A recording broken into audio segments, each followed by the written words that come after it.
All right, former Vice President Dick Cheney is back in the headlines for comments he made in a wide-ranging interview for Playboy magazine.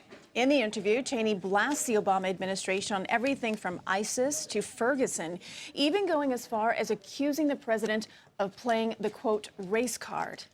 Steve Chaggaris joins us now from Washington. Steve, thanks for joining us today. What did you make of Cheney's arguments here regarding race? Well, it was interesting. He was asked about two different things. One was this suggestion that race is part of the reason why President Obama and Eric Holder, Attorney General, are being criticized. And the other had to do with Ferguson. And in both cases, he sort of suggested that it has nothing to do with race. It has to do with performance. And he thinks that the president and his administration just aren't performing up to his standards.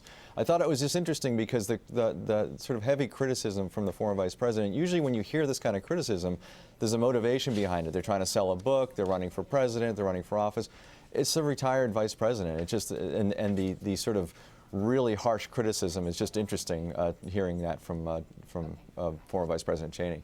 Yeah, Steve, here's what the former vice president had to say about President Obama's handling of foreign policy. He said, "I used to have significant criticism of Jimmy Carter, but compared to Barack Obama and the damage he is doing to the nation, it's a tragedy, a real tragedy, and we are going to pay a hell of a price just trying to dig out from under his presidency."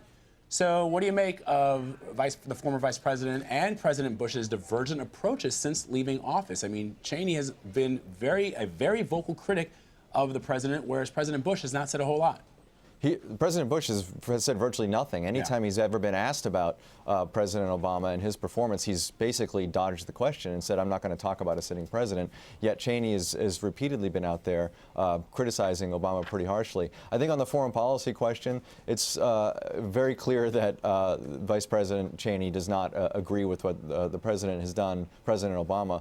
But it's not really out of line with what you're hearing from the 2016, potential 2016 Republican presidential candidates. I mean, they're running. Foreign policy is assumed to be one of the bigger issues that's going to come up over the next year. And you're hearing similar things, really, from a lot of the potential candidates. So he's not way out of line on that. But in terms of the Cheney versus Bush and how they're handling it, it's not that there is precedent for that. I mean, I think you saw it with Clinton and Gore. You didn't see Bill Clinton really out there slamming George W. Bush during his presidency, but Gore was out there being pretty critical. So it's not like it's the first time a vice president sort of acted like the hatchet guy with a current president of a different party. What about the possibility of protecting the Bush-Cheney legacy? Do you think that might have something to do with it?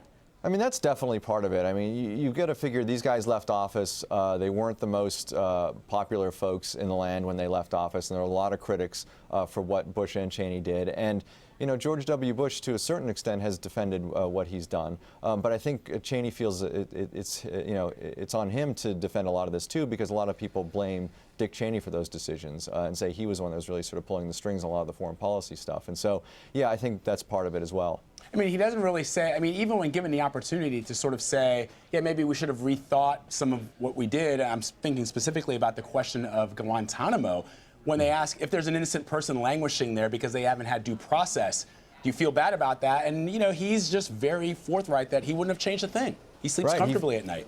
He feels that what they did was right, and he's trying to use examples of now, especially what's going on in the Middle East and in Iraq and with ISIS, and saying, look, we were right. What we did, even though people didn't like it at the time, turned out to be the right thing. And so he's out there defending this.